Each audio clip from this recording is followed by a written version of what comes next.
Karibu katika kipindi cha Kilimo Ajira Yangu. Katika kipindi cha leo, tutaangazia namna ya kutatua changamoto za magonjwa ya mikorosho na jinsi ya kudhibiti wadudu wasumbufu wa mikorosho mkoani Dodoma. Kumbuka, kipindi hiki kinaratibiwa na Taasisi ya Utafiti wa Kilimo Tanzania TARI, kituo cha Naliendele. Kilimo cha korosho katika mkoa wa Dodoma kinalimwa katika wilaya za Mpwapwa, Kongwa, Kondoa, Chemba, Chamwino pamoja na Bahi. Kilimo hiki kimeanza katika mkoa wa Dodoma takriban miaka 6 iliyopita baada ya wakulima kuhamasika kulima zao hili kutokana na mafanikio yake. Pamoja na mwamko wa wakulima kulima zao hili, lakini bado wana uelewa mdogo wa magonjwa na wadudu wasumbufu na jinsi ya kudhibiti. Mtazamaji, huu ni mkorosho. Kwa kawaida unapaswa kuwa na majani yenye rangi ya kijani, lakini unaonekana kama umekauka au umeungua moto. La hasha. Mkorosho huu umeshambuliwa na wadudu aina ya mbu wa minazi na mbu wa mikorosho, ambapo baada ya mashambulizi ya wadudu hao katika majani mateke yanayochipua husababisha ugonjwa wa dieback. Kutokana na mashambulizi ya wadudu hawa, TARI kituo cha Naliendele imefika katika mkoa huu ili kuwafundisha wakulima kuanza kutambua wadudu hawa na namna ya kuwadhibiti.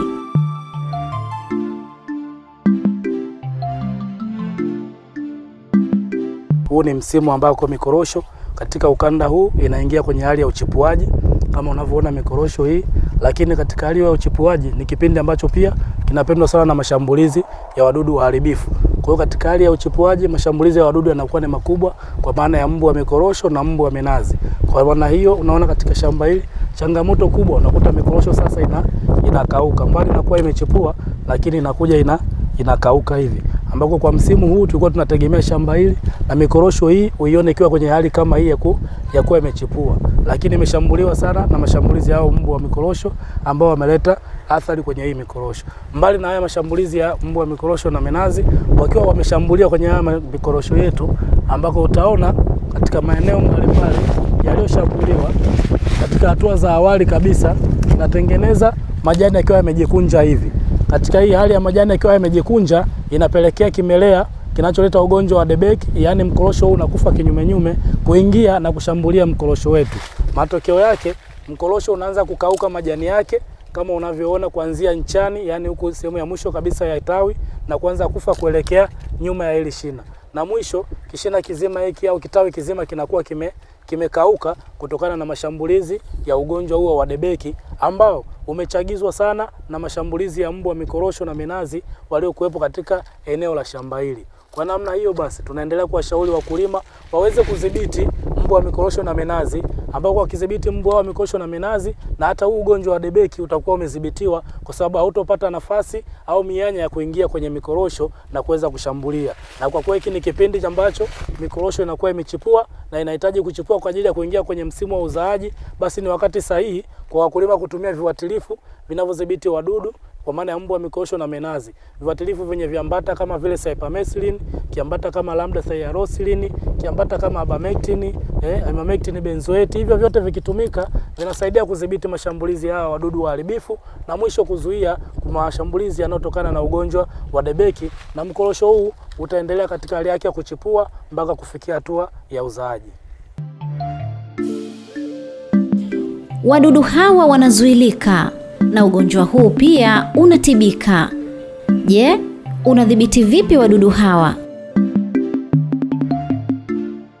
Baada ya kuwa umeweza kuchanganya viuatilifu vyako hivi vya wadudu, kwa maana kutumia mililita 5 kwa lita 1 ya maji na kupuliza kwenye mkorosho wako, tunashauri na tunaendelea kuwashauri wakulima warudie mpulizo wake baada ya siku 14 na kuja kupuliza tena kwenye mashambulizi.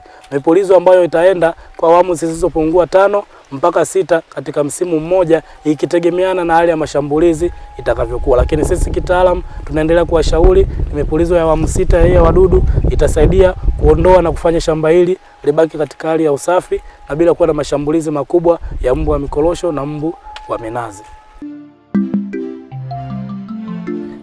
Katika mkoa huu wa Dodoma, pia ugonjwa wa ubwiriunga unasumbua sana wakulima wa zao la korosho.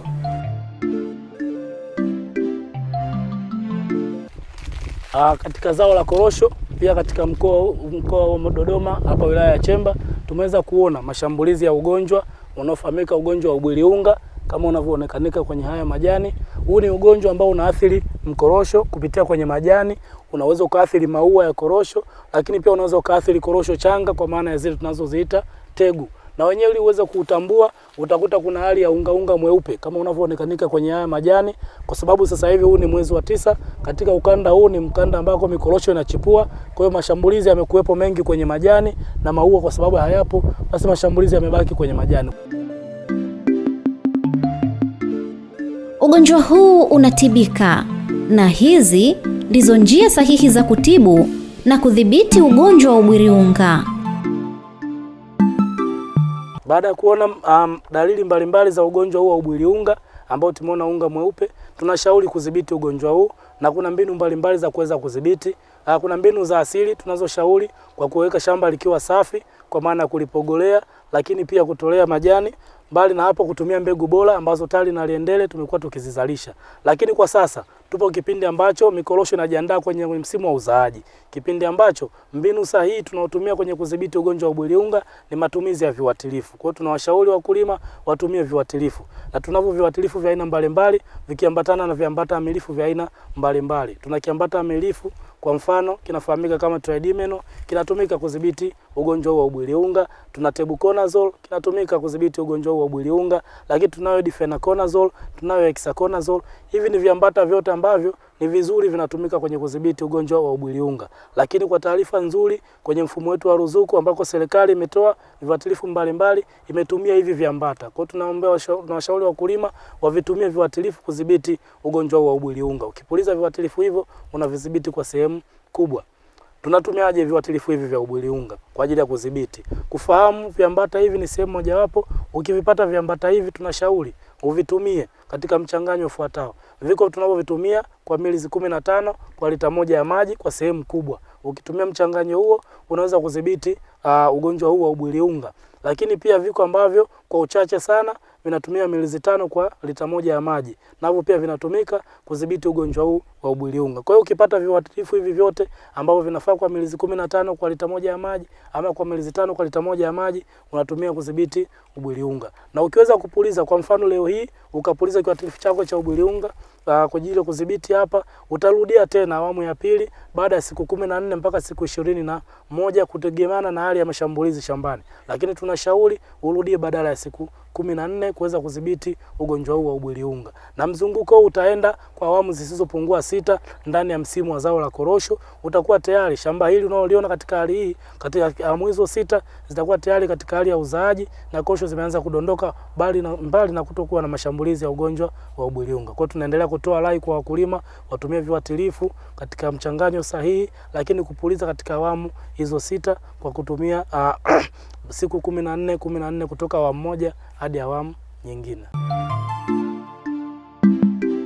Mtazamaji, viuatilifu vya magonjwa ya ubwiriunga na vya wadudu wasumbufu vinaweza kuchanganywa kama ambavyo mtafiti wa zao hili anavyoeleza. Kwa kuwa kwenye maeneo kama haya kwenye shamba na msimu kama huu tunakutana na mashambulizi kama hapa, tumeona mashambulizi ya wadudu, lakini pia tumeona mashambulizi ya magonjwa kama ugonjwa wa ubwiriunga. Kwa hiyo tunaendelea kushauri sisi baada ya tafiti mbalimbali kiuatilifu kile cha magonjwa cha ubwiriunga na kile kiuatilifu cha wadudu unaweza ukachanganya kwenye tenki moja. Kwa hiyo tunashauri utaweze kuchanganya ili uweze kupunguza gharama za mpuliziaji kwenye zao la korosho, lakini pia gharama za uzalishaji kwenye zao la korosho. Ila tuendelee kutoa rai, tumia viuatilifu ambavyo vimefanywa utafiti na kuweza kuidhinishwa kutumika kwenye zao la korosho. Kiwe kiuatilifu cha ubwiliunga au kiwe kiuatilifu cha wadudu. Lakini pia kama hauna taarifa sahihi, wasiliana na wataalamu wa TARI Naliendele, lakini maafisa ugani waliokuwa karibu yako ili wakushauri kwamba kiuatilifu husika kinafaa kuchanganywa na kwa wakati gani kiweze kuchanganywa. Katika mafunzo haya ya kutambua magonjwa na wadudu wasumbufu, wakulima wa korosho katika mkoa huu wa Dodoma pia wamefundishwa namna ya kupulizia viuatilifu na jinsi ya kutumia mashine ya kupuliza viuatilifu katika shamba la mikorosho. Lazima uanze na mashine ya kupulizia, sababu tunataka kupuliza, uijue mashine unayotaka kutumia. Lakini kitu cha pili, kwa sababu unataka kutumia viuatilifu, hivi viuatilifu ni sumu vingi, inabidi ujikinge nayo. Kwa hiyo inabidi uvae mavazi kinga.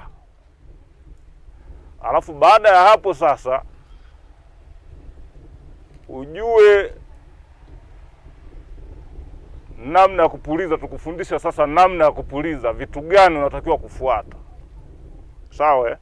Sasa kwa kuanza, hebu tuiangalie mashine hii ambayo tunataka kutumia. Hii mashine ina sehemu 4. Sehemu ya kwanza ni sehemu ya tenki ambalo tunaweka viuatilifu.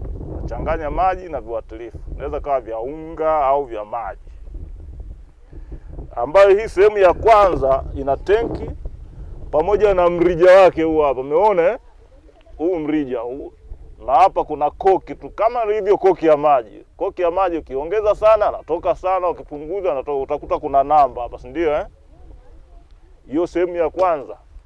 Sehemu ya pili ni sehemu ya injini huku nyuma. Sawa Kuna starter yake hii hapa unavuta. Kuna injini yenyewe. Huku kuna air cleaner, kuna carburetor iko huku. Hiyo sehemu ya pili. Sehemu ya tatu ni mfumo wa hewa. Naliona hili la duara Huu ni mfumo wa hewa. Huku ndani kuna feni imeunganishwa pamoja na injini. Injini inapowasha kizunguka inazungusha feni. Ile feni inafua upepo, alafu unapitia kwenye bomba ile hapo, natokea kule. Na wakati huo upepo mwingine utakuwa unaingilia kwenye tundu hili, kwenye hii pipe ndogo hii, itatoka huko itaingia ndani. Ili iweze kukandamiza dawa. Inapokandamiza dawa, hii viuatilifu inapokandamiza, ya huku inapita huku, ya huku inakandamiza huku. Inailazimisha kutoka. Ikishafika huku inakutana na upepo wa huku, inapepereshwa juu. Mmenielewa hapo Mpaka hapo tunaelewana Sehemu ya 4. Sehemu ya 4 ni hii frame ambayo vitu vyote sasa vimeungwa pale, na hapo ndipo tunapobebea, ambayo ina mikanda hii hapa. Sawa jamani? Kuwasha, kabla hujawasha lazima uweke mafuta humu ndani. Tunatumia petroli. Hiyo petroli tunachanganya na oili ya 2 stroke. Kuna oili yake tofauti ya magari. Imeandikwa 2 alafu T. Sawa jamani Tunachanganya 1:40. Yaani lita moja, kila lita moja tunaweka cc 40 ya oili. Yaani petroli lita moja, oili cc 40. Unachanganya, unatikisa, ndio naweka huko.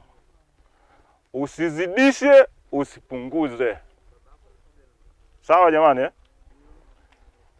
Ukizidisha utaleta madhara, sababu haitaungua vizuri, matokeo yake itabaki oili humu. Ile oili ina tabia, kwa sababu ina ganda itakuja kuziba vitundu humu ndani humu.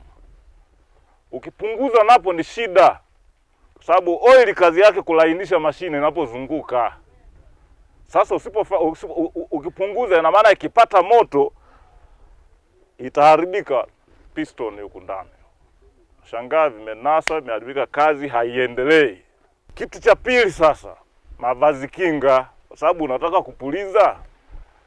Mavazi kinga ni jumla mavazi yote unaovaa kwa ajili ya kujikinga na viuatilifu, madhara. Sawa?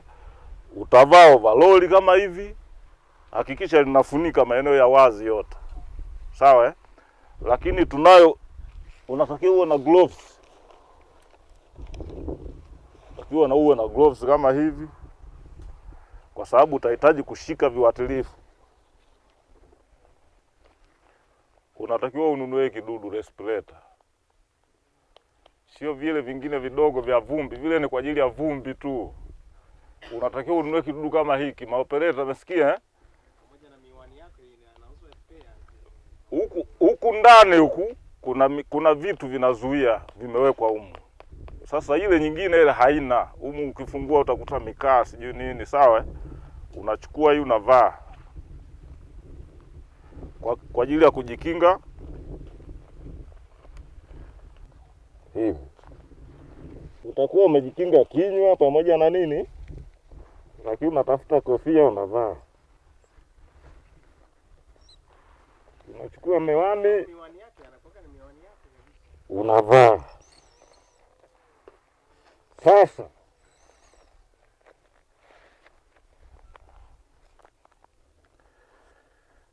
tulisema kuna miwani lakini miwani nayo uwe na kitambaa, uwe makini sana, sababu inatengeneza ukungu. Lakini uvae hivyo hivyo. Umeshaiona hiyo Lakini pia huku shingoni huku ukiwa na kitambaa vaa, kwa sababu itakuwa imebaki shingo sasa. Sawa? Kama kuna kitambaa jivirigie huku.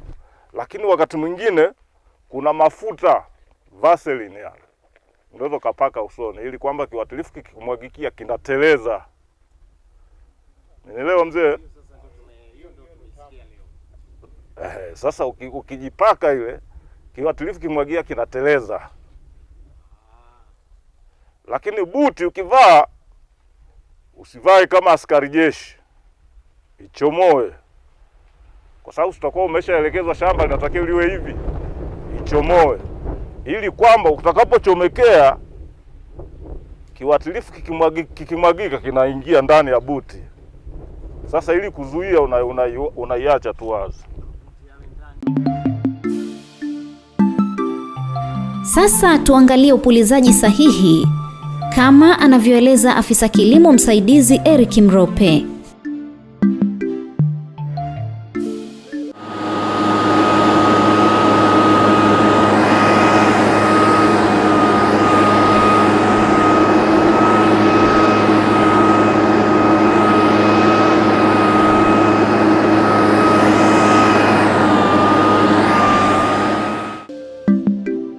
Somo la upulizaji ni somo la vitendo, na hawa ni wakulima wakijifunza upulizaji kwa vitendo baada ya kufundishwa.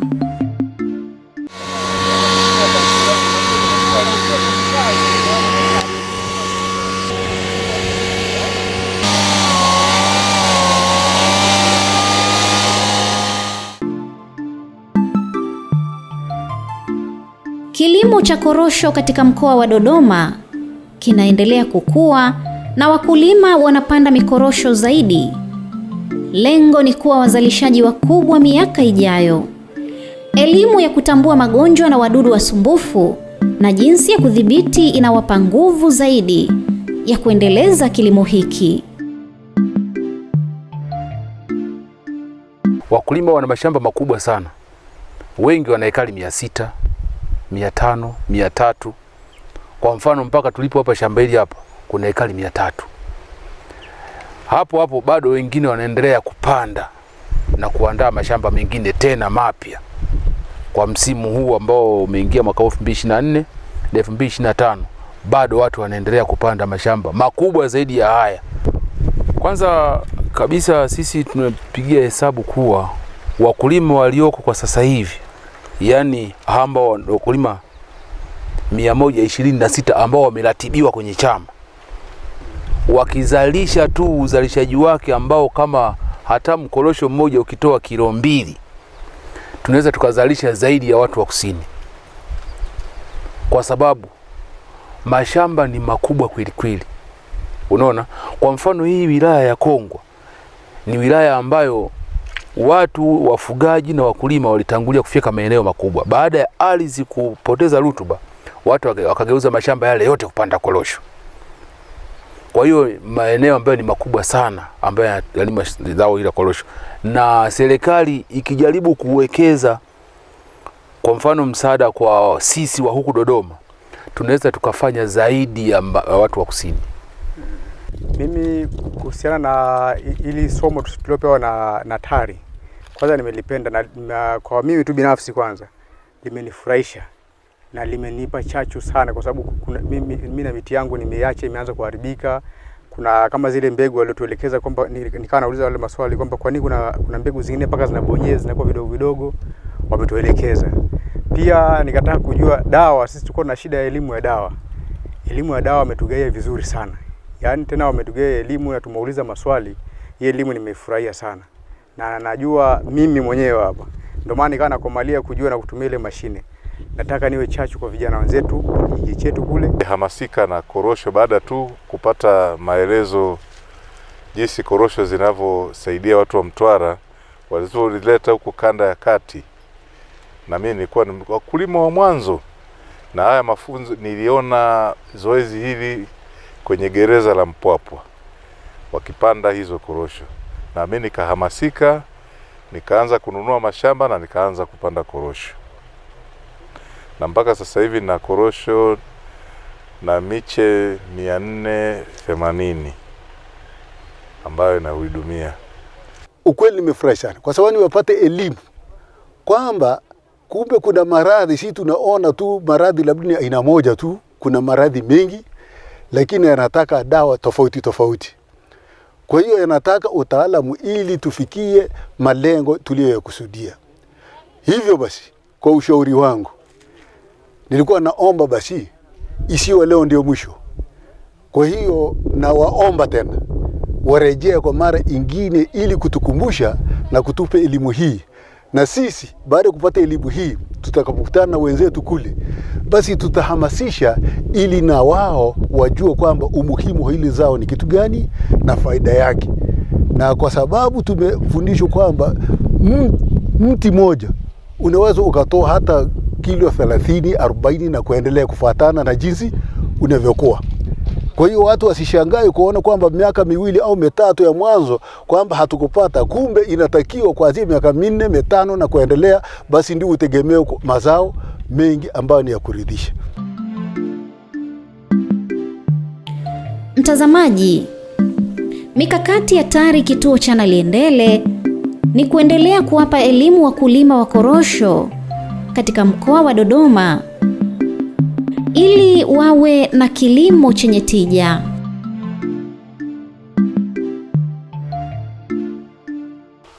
Mikoa hii ya kanda ya kati, Dodoma ikiwemo, ni moja ya maeneo ambayo ni mapya kwenye kilimo cha zao la korosho. Kwa hiyo bado kuna changamoto nyingi sana kwenye utunzaji wa mikorosho ili ziweze kuwa na tija. Kwa hiyo tuliona umuhimu huo, na kutokana na mahitaji ya wakulima na wadau mbalimbali, basi imebidi tuje huku katika mkoa wa Dodoma, hususan katika wilaya zote zinazolima zao la korosho.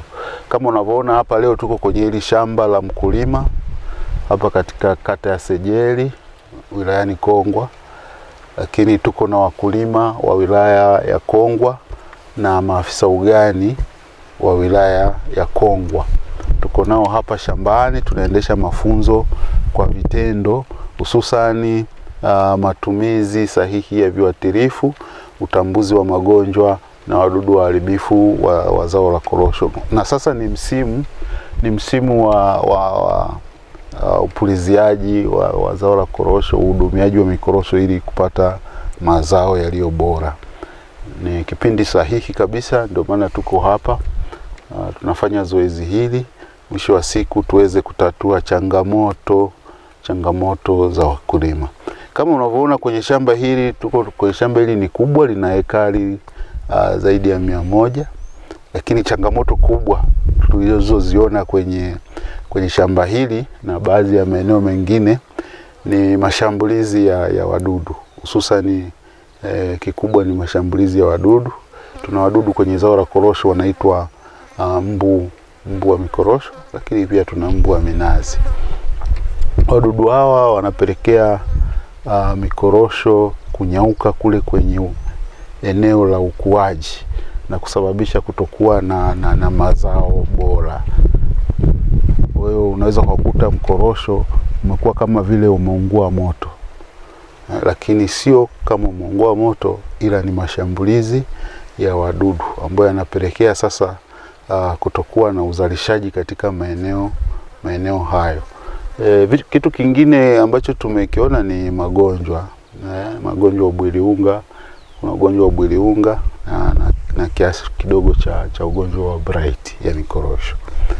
Kwa hiyo changamoto kubwa iko hapo, na ndipo sasa tumekuja kwa ajili ya kutoa elimu ili wakulima waweze kuelewa jinsi gani wanaweza wakapambana na hizi changamoto ili waweze kuongeza tija kwenye kilimo chao cha zao la korosho.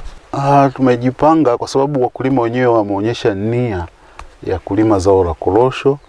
Kwa hiyo sisi tutaongeza nguvu zaidi kwenye mikoa mipya ikiwepo Dodoma ili kuhakikisha nao wanapata elimu ya kutosha ya kilimo bora cha korosho, na pamoja na kuwatembelea na kufanya mafunzo kama hivi ya ana kwa ana, lakini pia tutakuwa na mashamba darasa, mashamba ya mifano katika baadhi ya maeneo ili kuonyesha na wakulima waweze kupata fursa ya kujifunza kwa kuona. Wakulima huwa wanajifunza zaidi wakiona. Kwa hiyo tutakuwa na mashamba ya mfano katika maeneo ambayo yatachaguliwa ili wakulima wawe wanaona na waweze kujiaminisha au waweze kuamini kwamba korosho pia Dodoma inaweza kufanya vizuri na kupata tija kwenye kilimo cha korosho.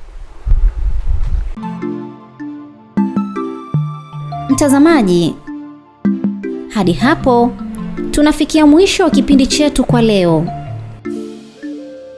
Kumbuka, kipindi hiki kinaratibiwa na Taasisi ya Utafiti wa Kilimo Tanzania TARI, kituo cha Naliendele.